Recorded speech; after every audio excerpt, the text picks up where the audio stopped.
Hello लेले साहब। Hello. कहीं जा रहे थे क्या? आपको कोई काम था मुझसे? नहीं नहीं, काम नहीं लेले साहब, मैं एक बात करना चाहता था आपसे। हाँ तो चलो कैंटीन में जाकर बैठते हैं, चाय पीते हुए बात करते हैं, मजा आएगा। No thanks very much for your kind offer. वैसे चाय पीने का भी समय नहीं है और मेरे ख्याल से शायद आपकी क्लास भी है, नहीं?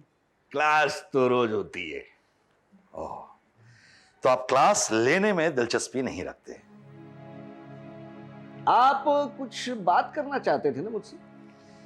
बात सिर्फ इतनी है लेले साहब कि खुद की फिक्र छोड़ के दूसरों की फिक्र नहीं करनी चाहिए। कहीं ऐसा ना हो जाए कि उसमें आप ही का नुकसान हो। आप कहना क्या चाहते हैं? यही जो आप सुधा के खिलाफ स्टूडेंट्स को भड़का रहे हैं, ऐसी हरकतें छोड़ दीजिए। कहीं ऐसा ना हो जाए कि आपको आपके किए पे बाद में पछताना पड़े। यानी आप धमकी दे रहे हैं मुझे?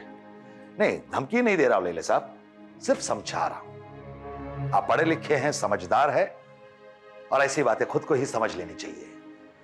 वैसे ये हंगामा खड़ा करके आपको क्या फायदा मिलेगा? मैंने क्या किया? मैंने तो सिर्फ स्टूडेंट्स को राय दी है। बेचारे परेशान थे, इतने दिनों से सुधा ने उनको पढ़ाया नहीं है। तो मैंने उनसे कहा कि तुम जाकर प्रिंसिपल से बात करो, और क्या।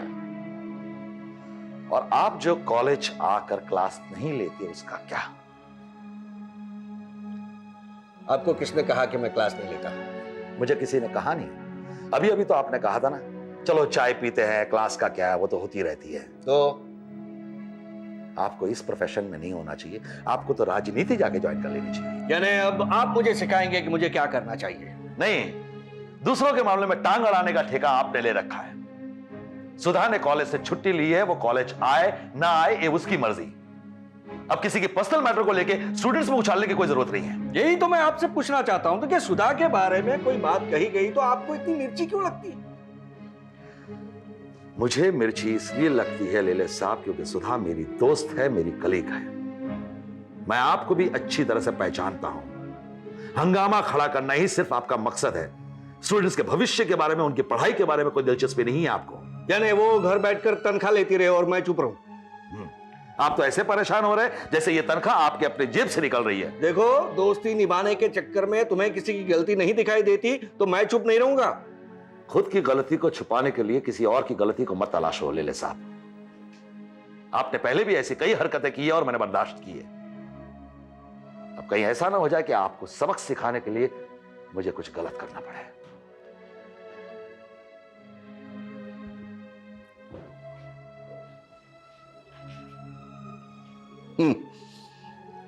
जानता नहीं है बच्चू, मुझे अभी पहचानता नहीं है। सुधा की तरफदारी तुझे बहुत महंगी पड़ेगी। बात करता है।